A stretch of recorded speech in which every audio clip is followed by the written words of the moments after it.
Down on my knees again, surrendering. Hello everyone, and welcome back to another day of the One Bible 1 Year. Today we are finally finishing Deuteronomy. So good job, guys.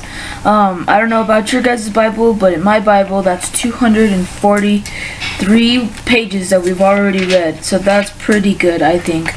And we've also read Genesis, Exodus, Numbers, Leviticus, and Deuteronomy, guys. We've read 5 books, I believe. Let me check. Just to check that I wasn't missing any. I believe we have read 5 books in the Bible so far, so that's pretty good in 64 days, I believe, or 65. Just trying to find these.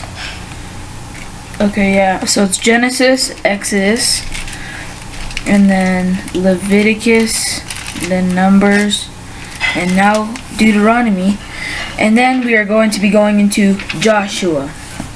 So, I don't know about you guys, but I haven't heard too much about Joshua, as far as what it's about, so I'm excited to read this. It'll be a learning process for me and hopefully a learning process for you. That's what this entire thing is all about.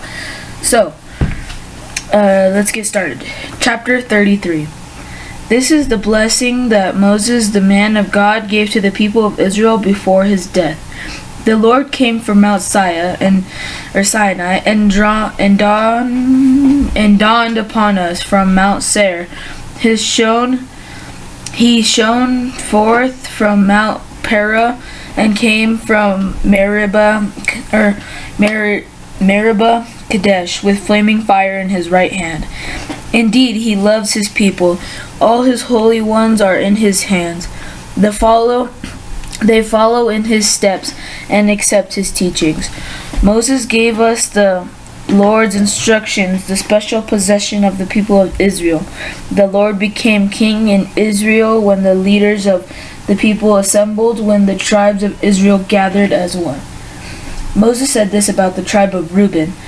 So now it's the tribe of Reuben. Let the tribe of Reuben live and not die out. Though they are few in number, Moses said this about the tribe of Judah. O Lord, hear the cry of Judah and bring them together as a people. Give them strength to defend their case. Help them against their enemies. Moses said this about the tribe of Levi. O Lord, you have given your Thummim and Urim the sacred lots, and your faithful servants the Levites. You put them to the test at Massah and struggled with them at the waters of Meribah. The Levites obeyed your word and guarded your covenant. They were more loyal to you than their own parents. They ignored their relatives and did not acknowledge their own children. They teach your regulations to Jacob. They gave your instructions to Israel. They present incense before you and offer whole burnt offerings on the altar. Bless the ministry of the Levites, O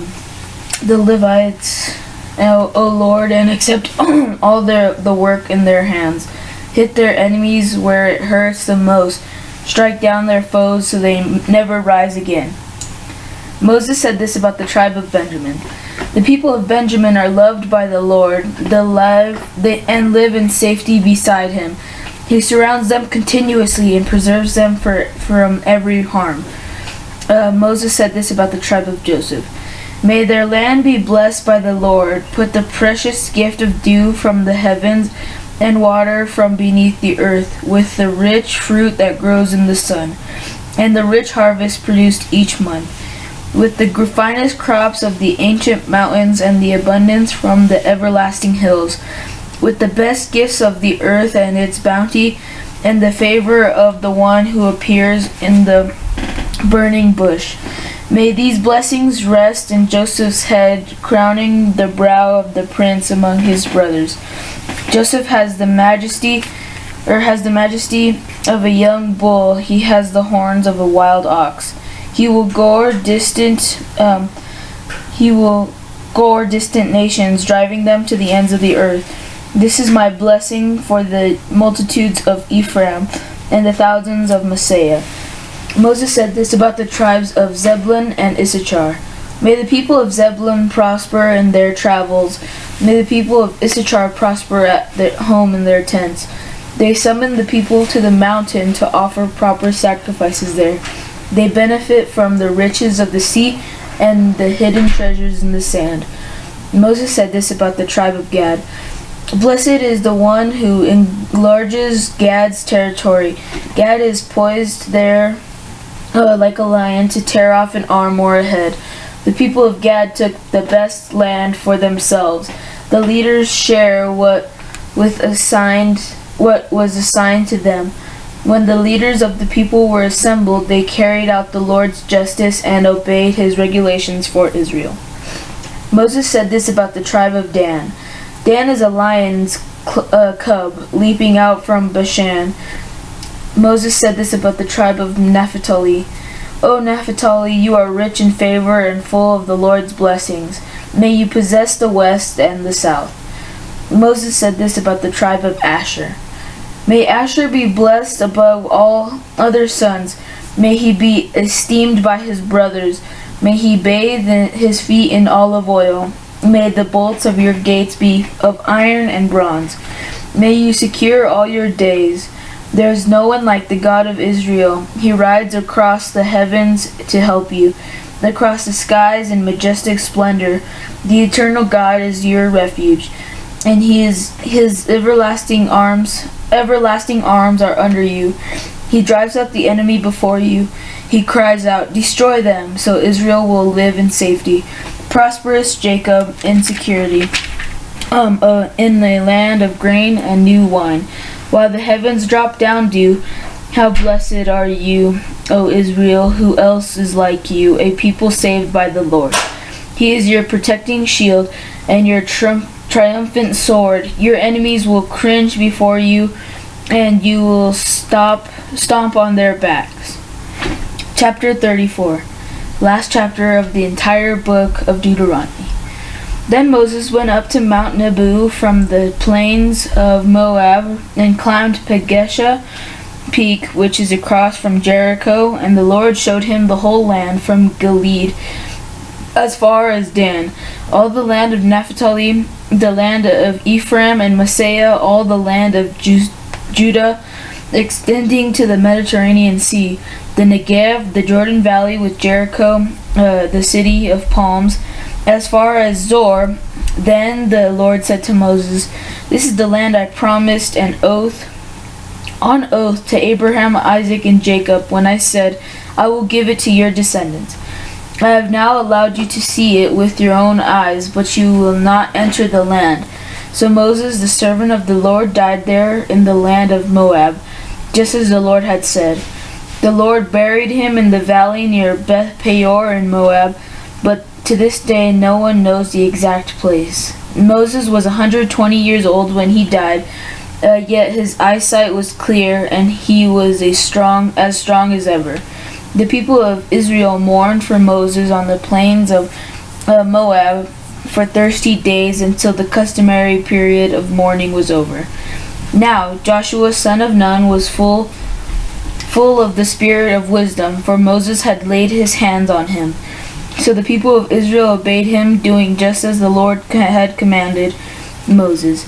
There has never been another prophet in Israel like Moses, whom the Lord knew face to face. The Lord sent him to perform all the miraculous signs and wonders in the land of Egypt against Pharaoh and all his servants and his entire land with mighty power. Moses performed terrifying acts in the sight of all Israel. Okay, guys, so that's pretty much it. That was pretty deep. It was like a memorial, like how you've seen maybe memorials of past pro, like say football players or something, where they do a montage of all the stuff that he's done with enthusiastic music around. That's what this last chapter, or this last paragraph, is all about. It's just, the people, so So they did a customary mourning period for 30 days over him because he was such a great person, a leader, a person of a man of God. You know, he was everything basically. Like, not everything, because that's what God is, but you know what I mean. Like, he was a big, giant part of the land of Israel, and that's the end of his story. He came from all the way from the beginning of Exodus to the end of Deuteronomy, and he just shows that he's willing to do what God does, and he's doing what God does, except for a few times, like when the waters, and that's why he's dying now, because of his I guess you could say rebellion back at the waters of Meribah or Mersheba. I don't know what it was exactly called. One thing I did want to talk about is, it says Moses was 120 years old when he died, yet his eyesight was clear and he was strong as ever. So, as you can see, so have you ever heard, like, where people say, you're not too young and you're not too old? Well, if you think about it, yeah, you cannot be too old. Moses was 120 years when he died, and he was still old enough, or not even just old enough, he was still leading the people. He's telling them what to do all the way up until his death. And he was still able to see, and he was still as strong as ever, you know. Like, you can't just die down when you get older. You still have to be going for the Lord, and, you know, just, even if it's just leading one more person to the Lord, that's just what you have to do. I mean, so like Moses, yeah, he's been leading people to the Lord. He's helping Israel to get to where the Lord wants them to go. For over 40 years, 50 years, and it's crazy on how much he's done, and that's just because of how exalted he was in the Holy Spirit and how much of a man of God he was. And so that's why he gets his own 3 books basically. So going back into chapter 33, we're talking so that was chapter 34, was basically the death of Moses. Chapter 33 is blessing the people. So he basically blessed all of the tribes, and then he just blessed the entire people. So I want to read the blessing that Moses. Oh, this is the blessing that Moses, the man of God, gave to the people of Israel, and then the tribe of Reuben, and then he says the tribe of Levi, then the tribe of Benjamin, and then the tribe of Joseph, and then the tribe of Joseph, and then the tribes of Zebulun and Issachar, and then the tribe of Dan, Naphtali, Asher, and Gad. And am I missing any? And then he just, kind of ends it with going for all the people. I don't know if I missed any of the tribes, but I think I said them all. So, out of all this, he's basically saying that this is like, he's just trying to keep them to prosper. Like, and almost all of them, you can hear him say, prosper, be fruitful, or, like, you're going to get what's given to you because what you did. And then he's also talking about, like, the different personalities of all these tribes. Like, he said Dan, the tribe of Dan, is a lion's cub. And then he also said the tribe of Dan is like a lion to tear off an arm or a head. So, like, you could see they're pretty strong people. And it's not just one person's personality. It's just all of them going together, kind of like... you could say through the genes of people that go from one person to another, and it's showing throughout the entire tribe, and that's what Moses talks about. And through that, he's saying, well, like, so now I know that I know that Gad is like poised there like a lion to tear off an arm or a head. So take the best, and then the people Gad took the best lands for themselves because they're like a lion, they want the best stuff. And I'm not saying that's bad because we all get the latest gear and things like that, but that's just the personality of the people. And then Then when there are people assembled, they carried out the Lord's justice and obeyed the regulations for Israel. So because they're like lions, they're nobles, and when they get everybody together, they carry out the justice system, you could say, of the entire place. So this was a really awesome book. I know it was a lot of repetitiveness because of repeating the laws, but I think sometimes people just need a refresher, because Numbers, you didn't really see a lot of the laws. It was more of like, going through it. And so now that in Numbers they did the 40 years in the wilderness, they've already gone through everything, and then like I said, their children have not heard all these laws yet, so they just have to basically restate them and do it. So thank you guys for watching. Hope you enjoyed. Comment, like, subscribe. We are going to be reading Joshua now, as I said at the beginning, so I'm so excited. I hope you are too, and I will see you guys all tomorrow. Bye.